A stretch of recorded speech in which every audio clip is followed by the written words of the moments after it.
You know, as we start to wind down to the end of this build, I always find myself kind of making a list of all of the detail work that has to be done. One of the big ones was all of these corners on the building had yet to be touched. Sometimes I do them as we go, other times it's like end of the job, oh yeah, we got to do all the corners.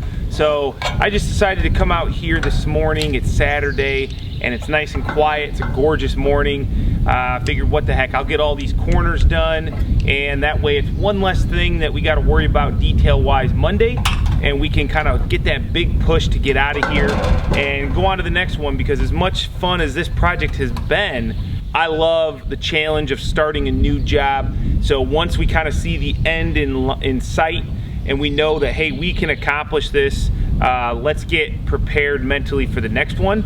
You know, that's just the way I work. So I'm assuming there's a lot of you out there that do the same thing. You're always excited to start something new, but once you've kind of, I wouldn't say accomplished or tackled the challenge, but you're ready for that next one. So I'm gonna keep working on these corners.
All right, so we had a little curveball thrown at us, and we're here underneath this front porch. And, you know, now that I look at it, I think it is a good idea. And to be honest, it's going to make my life easier once it's done. But if you see this header here, it stops on the corner and goes that way. So our goal was to have our ceiling come down and then continue into the ceiling here.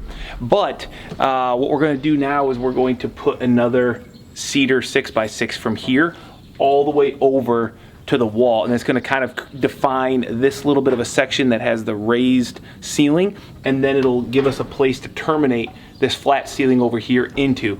It actually is going to be a lot easier, but I really wish we would have done it in the first place, because now I got to kind of sculpt this out and then fit a 6x6 in here. It's not structural, it's, you know, literally just for looks, so I don't have to worry too much about that side of it. I just got to make sure it's strong and stays place.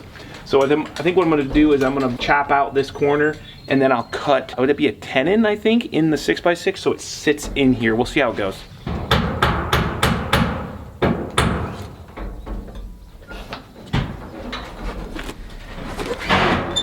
And the good thing is none of the structural GRK screws are going to get affected. I think we're going to miss them plenty up top, the ones that come down. And my hold down clips that are on these trusses, those are also going to be missed. So that's a good thing. Hey, Zach, also Sawzall. Make sure I don't make a crappy cut, you know? Yeah, you got to make sure you square your line up. You know what? I wonder if I take, like, my square, can I put this here and then run the saw along it and not damage my square? Or, better yet, I could probably circular saw cut most of it. Mm-hmm. Yeah, that's good. Yeah, Zach, circular saw, my dude. That's a great idea. Circular saw and the... Sawzall. I gotta get 2 3/4 depth. That ain't easy to get that deep. Huh? Which circular saw you want? The wall goes the deepest, doesn't it? Or is it the Makita? The Makita goes the deepest. The Makita rear handle goes the deepest. But That does 2 9/16. Remember the other Makita goes pretty deep also. No. For a 6.5, it goes deep. Yeah. But I'm gonna go 7 1/4. I could lift the beam saw up here.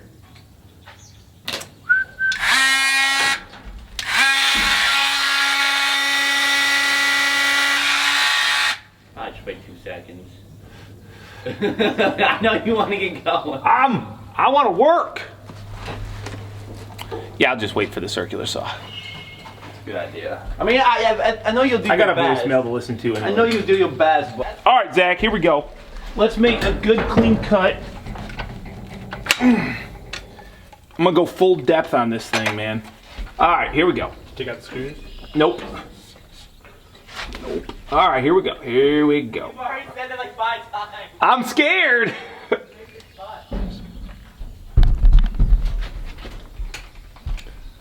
Wait, are you going? Nah, man, I'm recording it. That way, if I mess up, I can share it with the world.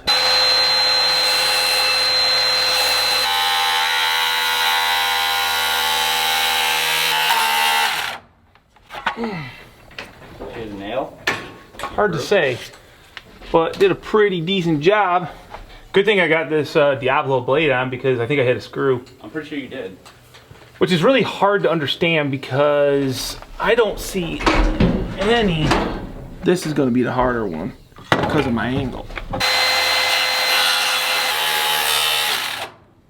Oh, the weight of the world is on my shoulders right now, Greg.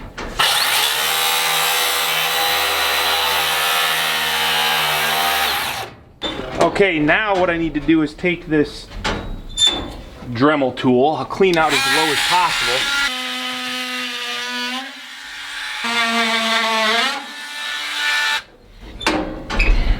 Good thing that's not annoying. Oh, not at all. Now I got this sick carbide Diablo Sawzall blade, which if you ain't using Diablo blades, shame on you. You're not doing your best work.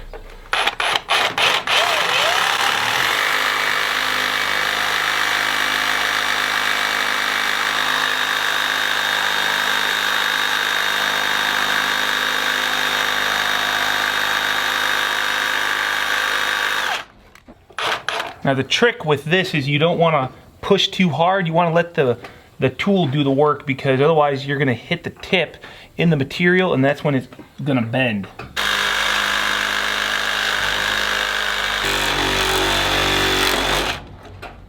Dude, man.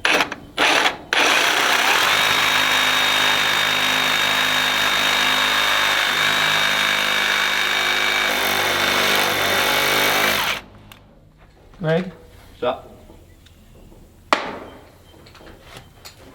Look at that, my dude. Yeah, you went through some screws. But yeah, there they are, right there on the side. No, that's not the ones I went through. I went through, those are I went through, No, 100%. no kidding, they're that deep, huh? I went so deep. Yeah, I'm about 93 1/4. All right, so 93 1/4, 2 3/4 by 2 3/4 we'll cut. You got the beam saw? Okay, what I'm gonna do is, I'm gonna take my little Dremel, clean this out, make sure we're really good.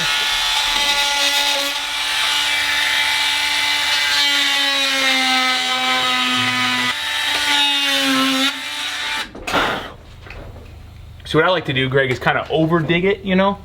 Go in deep and then kind of go a little deeper. You gonna keep talking about how deep you're going? Dude, You're like... so now you can see kind of what I did. 2 3/4 by 2 3/4. So from the outside, it'll look like this is in the middle, this is in the middle. I'm not gonna mess with it all the way, but it'll fully sit on this column. I think really nice right here. That wasn't as bad as I thought it was gonna be. I got plenty deep enough. Yeah, you got plenty deep. We know. That's gonna stick out. So we're gonna go 2 3/4.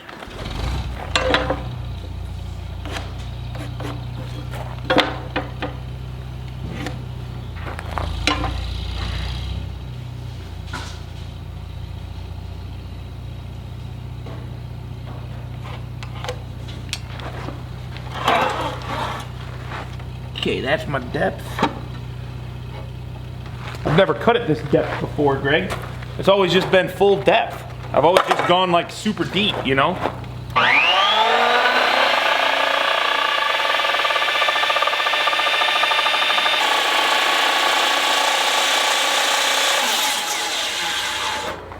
What saw blade reminds me of? Okay, now this is the hard one. What's that movie with Will Smith? Is it Wild Wild West? Oh, and they're like, And they got the collars on, the blades are like chasing after them. yeah. Okay,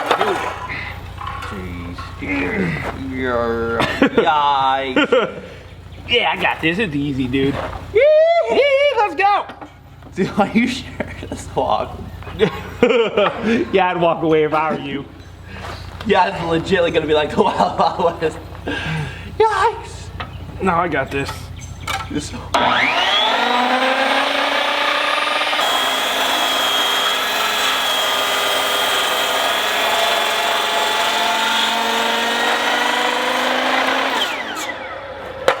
Bro, I was watching the blade and like when we went in, it's like whoa. Yeah, because I wasn't going very straight. I want to be a timber framer, dude. I want to make a timber frame structure. All right, now the question is, will it fit in there and will it look good? Will it be deep enough? It's gonna go deep, dude. All right, you hand me that end and then you're gonna walk up? Yes. Okay, let's hope it works. Flush on that side. Okay, you're gonna have to go out a little, to your right. Go to your right. Keep going, keep going, keep going, keep going. A little more. A little more. Oh man, it's gonna be so tight. A little more if you got it, man. Oh yeah, there you go. I think that's, no, go back. It's gonna be tight. Let me get up on this. It's gonna be so tight, dude, it's gonna stay there itself. I need a nice block of wood. Woo, Greg! Are we pros or what? We're all right. We done this before? Actually, no. You got the teeth there? Bro, that looks amazing. Sometimes it's good to make mistakes so that you get an opportunity to be creative, use your problem-solving skills, and figure out the fix. That worked out really good. It looks like it's always been here. And how does it look on that side? Because it's super tight on this side. I guess it'll stay up by itself. You just put your hand here. It ain't going nowhere. It shouldn't go nowhere. Pretty good over there? Yeah, it's mud over there. Dude, look at this side. Edge here. Should be like 5.5 on that mark. Okay, then. Come on. We're just gonna come in at a nice angle and hit that column.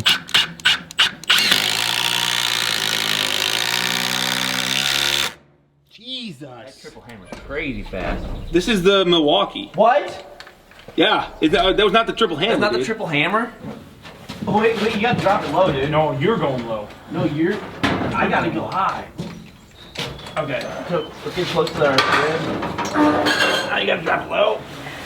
Oh, I see what you want. Yeah, like normal. Okay, now bring it ahead. Wait.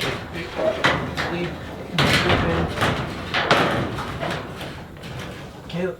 Okay, I'm trouble with this good rib. Really quick.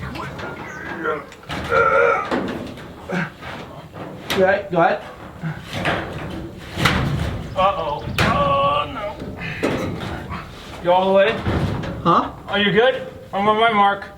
I gotta go back like a quarter inch. No, don't do that. I'd do it right. How Right close there? are you? Huh? Are you close? No, I'm like I said, quarter inch off the mark. Yeah, and I don't like per se mine, so why don't you stay there at a quarter inch? Yep. And I'm gonna go. Let me put a screw in mine then. No, just wait. Quarter inch, Greg, is that your final answer? Yeah, it's like the entire flange. Yeah, okay, got it. 1 second.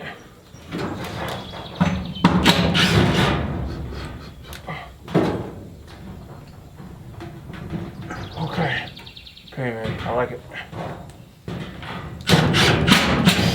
Oh,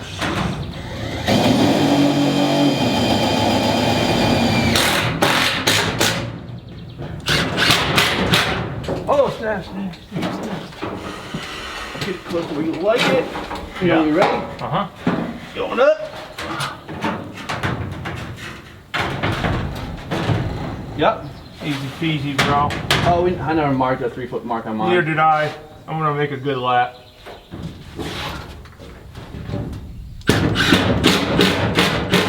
Why is there sand all underneath? I don't know, but I just got a face full of it. Me too. Oh, they're so cute. Okay, great. Okay, good underneath our sheet. Good foot. Let me know when you're good. Yeah.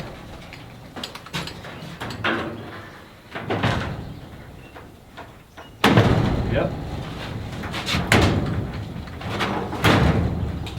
I'm pretty good at this. Remember when you were struggling at this side? I never struggled. Also, you need to understand that that side is dictated by what happens on this side. By staying in line and perfect, it matters. You're right, I was in the middle. You're right, I was in the middle, so I had no control over anything. I just want to point out it's never my fault. All right.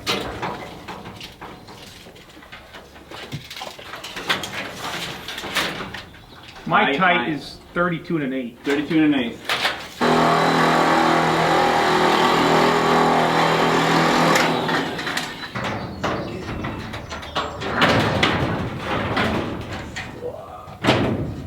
Yep.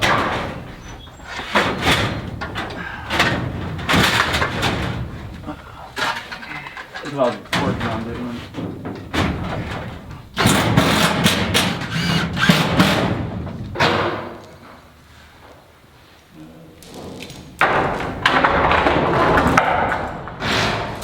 What are the odds on that, Zach?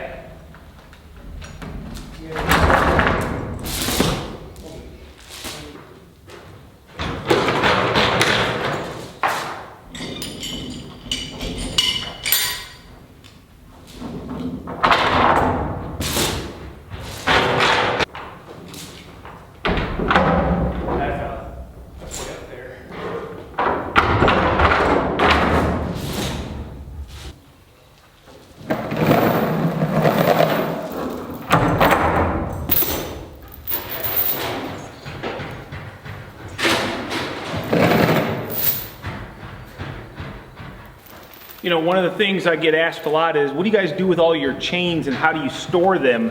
We actually use these, I think these are a 2-gallon chemical jug. So it's actually just a hydraulic oil, but soy-based, or I think it's a corn-based oil, so it's an organic oil for the planters during planting season. So I get them from my father-in-law, who's a farmer, and they're perfect. They have a nice wide mouth on them, and you can fit a 50-foot chain in them, no problem.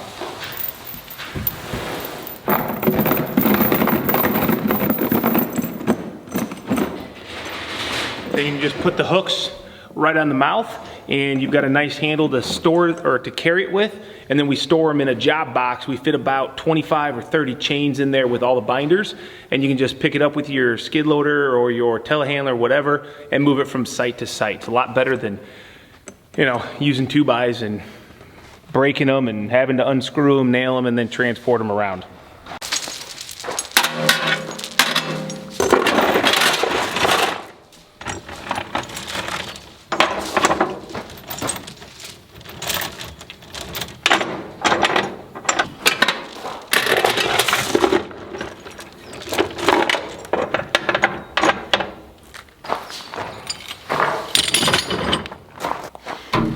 As you can see, I need some more buckets.